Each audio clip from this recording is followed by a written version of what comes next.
যুক্তরাষ্ট্রে টিকটক নিষিদ্ধের আইন স্থগিত রাখতে সুপ্রিম কোর্টকে অনুরোধ ট্রাম্পের। সিলেটের একদিনের ব্যবধানে ভারতীয় খাসিয়াদের গুলিতে আরেকজন নিহত।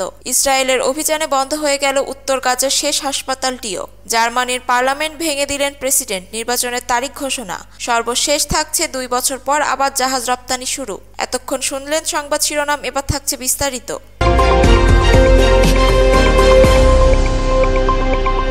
যুক্তরাষ্ট্রের টিকটক নিষিদ্ধের আইন স্থগিত রাখতে সুপ্রিম কোর্টকে অনুরোধ ট্রাম্পের। যুক্তরাষ্ট্রের নির্বাচিত প্রেসিডেন্ট ডোনাল্ড ট্রাম্প দেশটিতে জনপ্রিয় সামাজিক যোগাযোগ মাধ্যম টিকটক নিষিদ্ধ করা সংক্রান্ত একটি আইন স্থগিত রাখতে সুপ্রিম কোর্টের প্রতি অনুরোধ জানিয়েছেন।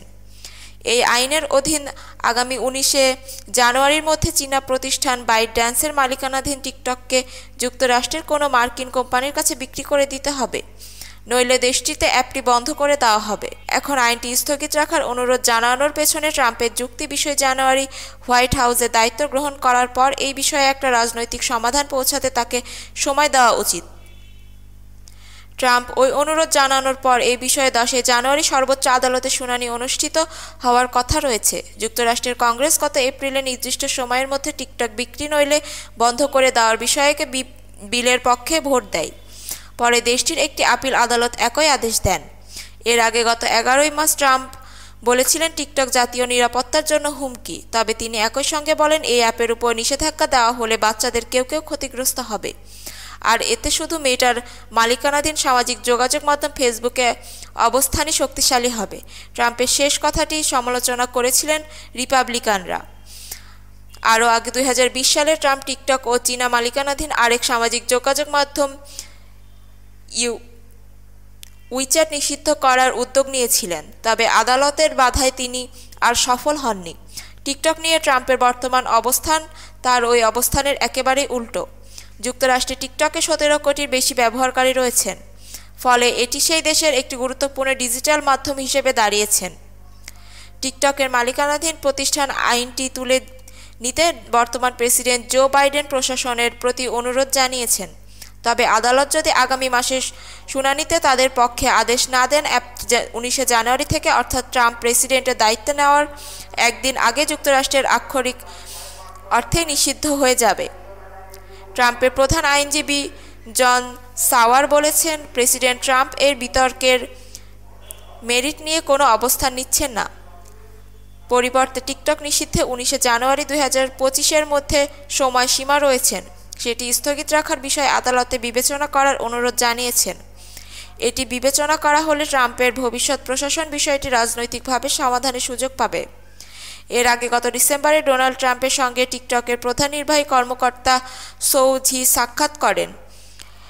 এর কয়েক ঘন্টা আগে ট্রাম্প বলেছিলেন, টিকটকের বিষয়ে তার এক ধরনের আকর্ষণ রয়েছে এবং তিনি চান অ্যাপটি অন্তত আরও কিছুদিন যুক্তরাষ্ট্রে সক্রিয় থাকুক।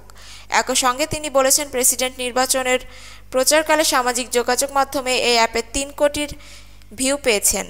সিলেটের একদিনের ব্যবধানে ভারতীয় খাসিয়াদের গুলিতে আরেকজন নিহত।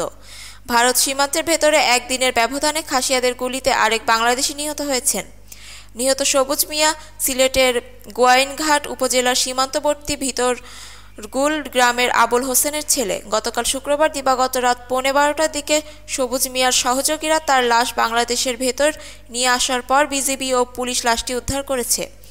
বিষয়টি নিশ্চিত করেছেন border guard Bangladesh BGB Sylhet 48 ব্যাটালিয়নের অধিনায়ক লেফটেন্যান্ট কর্নেল হাফিজুর রহমান। এর আগে গত বৃহস্পতিবার দুপুর 12:50 দিকে জৈন্তাপুর উপজেলার সীমান্ত এলাকায় ভারতীয় খাসিয়াদের গুলিতে মোহাম্মদ মারুফ মিয়া নামের এক বাংলাদেশি কিশোর নিহত হয়। সেই জৈন্তাপুরে ঝিঙ্গাবাড়ি গ্রামের শাহাবুদ্দিনের ছেলে। ইসরায়েলের অভিযানে বন্ধ হয়ে গেল উত্তর গাজার শেষ হাসপাতালটিও। দখলদার ইসরায়েলি বাহিনীর অভিযানে উত্তর গাজার একমাত্র চালু হাসপাতালটিও বন্ধ হয়ে গেছে। শুক্রবার কামাল আদওয়ান হাসপাতালের বর্বর হামলা চালায় ইসরায়েল। এতে হাসপাতালটির গুরুত্বপূর্ণ কিছু বিভাগ পড়ে ধ্বংস হয়ে যায়। পরে হাসপাতালটির বহু কর্মীকে আটক করে নিয়ে যায় ইসরায়েলি বাহিনী। সামাজিক যোগাযোগ মাধ্যমে এক্সকে দেওয়া এক পোস্টে বিশ্ব স্বাস্থ্য সংস্থা বলেছেন, সকালে চালানো অভিযানে উত্তর গাজার সর্বশেষ বড় স্বাস্থ্য স্থাপনা কামাল আদওয়ান হাসপাতালের কার্যক্রম বন্ধ হয়ে গেছে। প্রাথমিক খবরে এই অভিযানে হাসপাতালের কিছু গুরুত্বপূর্ণ বিভাগ মারাত্মকভাবে পুড়ে গেছে এবং ধ্বংস হয়ে গেছে বলে ইঙ্গিত মিলেছে।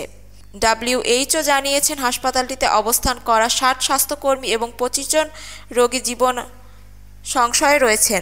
মাঝারি ও গুরুতর অবস্থায় রোগীদের পার্শ্ববর্তী একটি অকার্যকর ইন্দোনেশিয়ান হাসপাতালে সরিয়ে নেওয়া হয়। তাদের নিরাপত্তা নিয়ে গভীর উদ্বেগ জানিয়েছেন WHO। গাজার স্বাস্থ্য মন্ত্রণালয় জানিয়েছেন কামাল আদওয়ান হাসপাতালের পরিচালক হুমাস আবু সাফিয়া সহ হাসপাতালটির কয়েক ডজন কর্মীকে আটক করে একটি তদন্ত কেন্দ্রে নিয়ে গেছেন ইসরায়েলি বাহিনী। এর আগে উত্তর গাজার বেইত লাহিয়া এলাকার কামাল আদওয়ান হাসপাতালের অভিযান চালানোর কথা জানায় ইসরায়েলি সামরিক বাহিনী। তাদের দাবি হাসপাতালটি হামাসের ঘাঁটি হিসেবে ব্যবহৃত হচ্ছিল। জার্মানি পার্লামেন্ট ভেঙে দিলেন প্রেসিডেন্ট, নির্বাচনের তারিখ ঘোষণা। গত বেশ কিছুদিন ধরে জার্মানির সরকার ব্যবস্থা ও রাজনীতিতে অস্থিরতার বড় কারণ ছিল চ্যান্সেলর ওলাফ সলজের social democratic party, SPD, green party ও ফ্রি ডেমোক্রেটিক পার্টি ও FPD সমন্বয়ে 3 দলের জোট সরকার ভেঙে যাওয়া।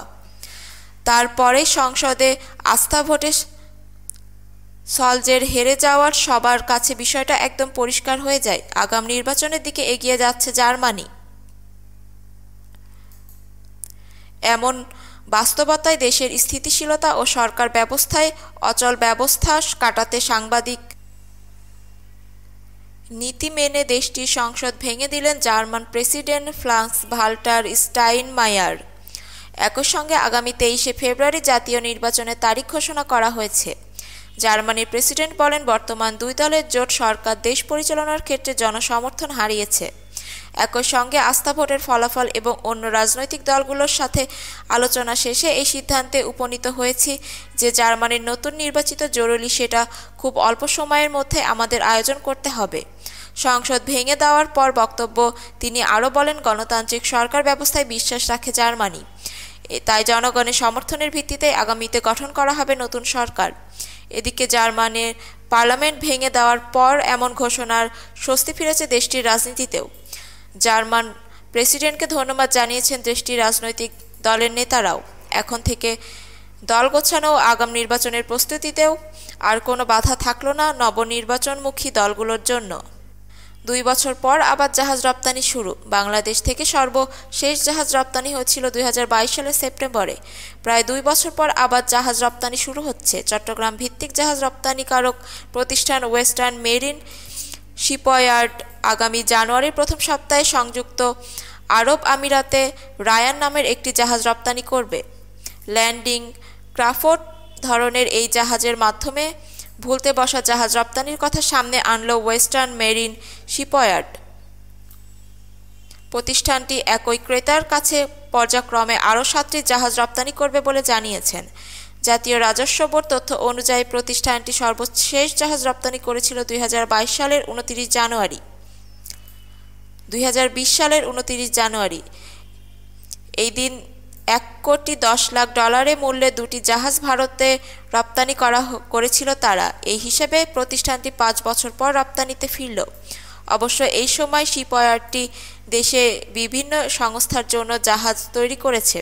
ওয়েস্টার্ন মেরিন শিপইয়ার্ডের ব্যবস্থাপনা পরিচালক ক্যাপ্টেন সোহেল হাসান প্রথম আলোকে বলেন, জাহাজ রপ্তানির যে খরা ছিল তা দীর্ঘদিন পর কাটতে যাচ্ছে। বৈশ্বিক মন্দা কাটিয়ে জাহাজ নির্মাণের খাতে এখন আবার প্রবৃদ্ধি বাড়ছে। এতে করে নতুন কার্য দেশে আসার সম্ভাবনা বাড়ছে। বাংলাদেশ থেকে প্রথম জাহাজ রপ্তানি করে ঢাকার আনন্দ শিপইয়ার্ড অ্যান্ড স্লিপওয়েজ 2008 সালে 14 সেপ্টেম্বর ডেনমার্কে জাহাজ রপ্তানির মাধ্যমে এই অভিযাত্রা শুরু করা হয়। এরপর 2010 সালে জাহাজ রপ্তানিতে যুক্ত হয় চট্টগ্রামের ওয়েস্টার্ন মেরিন শিপইয়ার্ড নাম। ওই বছর 30 নভেম্বর প্রতিষ্ঠানটি জার্মানিতে একটি সমুদ্রগামী জাহাজ রপ্তানি করে। বাংলাদেশ থেকে জাহাজ রপ্তানিকারক প্রতিষ্ঠান এই দুটি। ভিডিওটি ভালো লাগলে লাইক, কমেন্ট অ্যান্ড শেয়ার দিয়ে আমাদের পাশে থাকবেন। ধন্যবাদ।